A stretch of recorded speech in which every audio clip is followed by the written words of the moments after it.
is looking to next Thursday's meeting of the National Executive Committee of the NUM. What happens if they do have a ballot and they vote for a strike? What do you do then? Well, I think that just prolongs the agony, that's all. But do you have no concessions to make to them if they do that? I don't know of anything we can do. We've already offered a wage settlement, which I've got the impression has been very satisfactory to a very large number of our people. In fact, I don't hear that being discussed as an issue anymore. What do you say to Mr. Scargill's jibe that you're an American well past the miner's retirement age, you shouldn't be here, you have no interest in the industry perhaps in 10 or 20 years? What do you say to that jibe? I have the advantage of having a few more years on me than Mr. Scargill, and that makes me a little more balanced in my approach to things. He calls you a butcher. Well, I think that that's somewhat inappropriate suggestion. Finally, can I return to the basic question? You're prepared to meet Mr. Scargill, you're prepared to talk to him.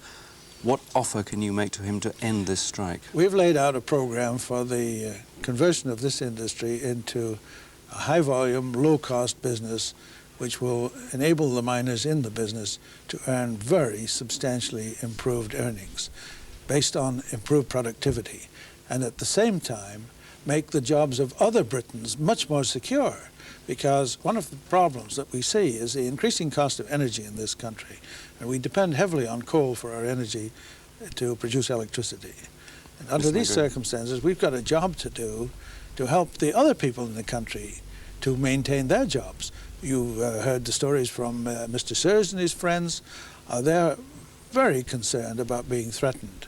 Mr. McGregor, that's all we have time for. Thank you. Thank you. And now the rest of tonight's news. The pop music millionaire Mr. Richard Branson has come a step closer to his dream of selling flights to America for £99 on his new airline, Virgin Atlantic. The Civil Aviation Authority has approved a licence for the airline to fly to Newark from June, although they said the venture was more than usually risky. The CAA have still to approve the technical and management structure of the airline. As well as buying the latest hit record, you'll be able to get an air ticket to New York from the Virgin shops in June. And as an opening offer, it'll only cost you £99. The man behind the new cheap transatlantic fares is the multimillionaire owner of the Virgin chain, Richard Branson. And there's no mistaking his enthusiasm for his new role. But how can he be so sure that he will succeed where Sir Freddie Laker failed? It just seemed that there was a gap in the market, and there was a need, need for another aeroplane to fly this route, and where there's a need, where there's a need, it should be successful. Will you be sitting in the co-pilot seat? That's the point. I would love to do that, but I promise you I won't be touching the controls. The new company, Virgin Atlantic, has hired a jumbo jet for their New York route. It's equipped with the very latest in in-flight entertainment. The ticket price will include a 4-course hot meal with wine and a free baggage allowance. Come fly with me, we'll fly away. The launch of the new company in June will herald another Atlantic fare price war. British Caledonian are already saying they might start a limited £50 fare to New York next year. The Virgin Atlantic fare will be launched in mid-June for 2 weeks only, set at £99. In July, it will go up to £119 with another £10 supplement for weekend travel. The cost will drop back to £110 for the autumn. Virgin's main rivals, the American People Express, now charge £102, but that will go up by £8 next month. A British Airways fare to New York now costs £215, but if Virgin Atlantic are successful on the route, that price too could be set to fall. The Foreign Secretary has been accused of lethargy, America of keeping Britain in the dark. The official report on the Grenada invasion in Part 2. And the communist cowboys, the fastest guns in the East. Join us again.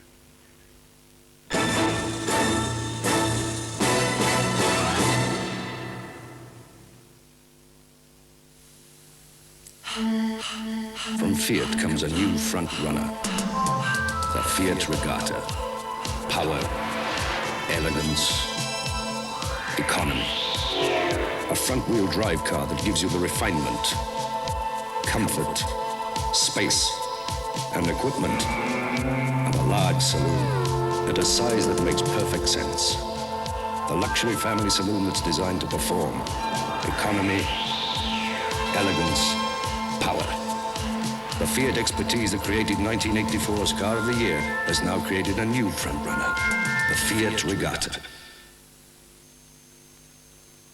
My tummy says it's time for tea, so let's down toast for Dairylea. There's enough for him and me, a taste of the country. I like the taste of butter, I like the taste of cheese, I like the taste of milk. They're all in Dairylea. Straight from the top, our mums have found there's so much more to spread around. It tastes just great, it's good for you, a taste of the country. Craft Dairylea. Kids will eat it till the cows come home. People who think a chicken is just a chicken are the kind of people who think a cook is just a cook. I've probably written more chicken recipes than any other kind. And when I say chicken, I mean grade A chicken. Now, Tesco chickens are all grade A. They're fresh, they're plump, and they're succulent. Just perfect for Mediterranean chicken, Old English chicken pie, coq au vin, chicken à l'américaine, or just plain roast chicken. Of course, when I say plain roast chicken, I mean plain roast chicken with Chinese water chestnuts or truffles or... Hey, I wonder if they have truffles at Tesco.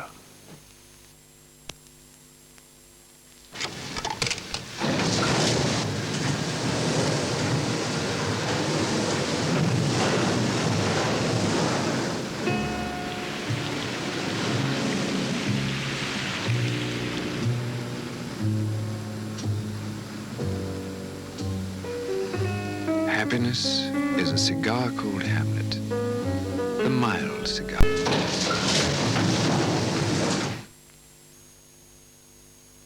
Harp. Save £100 on heating with check cost. No deposit finance, nothing to pay till September. Ring 464-6575 now.